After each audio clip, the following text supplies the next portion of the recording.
আল্লাহ বললেন ওয়ালাকাদ যায়্যানাস সামাআদ দুনিয়া বিমাসাবিহা ওয়া জাআলনাহা রুজুমান লিশ-শায়াতিন। আমি এই দুনিয়ার আকাশটারে সুন্দর সুন্দর তারকারাজি লাইটের মতো সেটিং করে সুশোভিত করেছি, আবার এই তারকা দিয়ে আমি শয়তানদেরকে প্রহারও করেছি। সুবহানাল্লাহ।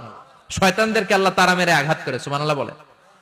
এরপরে এই সূরার প্রথম রুকুর শেষে আল্লাহ বললেন وَأَسِرُّوا قَوْلَكُمْ أَوْ اجْهَرُوا بِهِ إِنَّهُ عَلِيمٌ بِذَاتِ الصُّدُورِ أَلَا يَعْلَمُ مَنْ خَلَقَ وَهُوَ اللَّطِيفُ الْخَبِيرُ।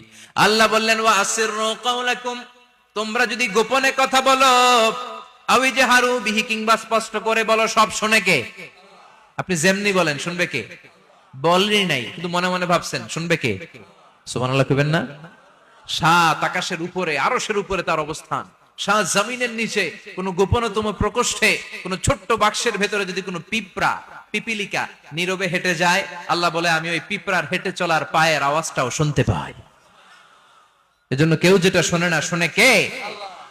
এরপর আল্লাহ বললেন হুয়াল্লাযী জাআলা লাকুমুল আরদা যালুলান ফামশু ফি মানাকিবিহা ওয়া কুলু মির রিজকি ওয়া ইলাইহিন নুশুর। সুবহানাল্লাহ বলেন।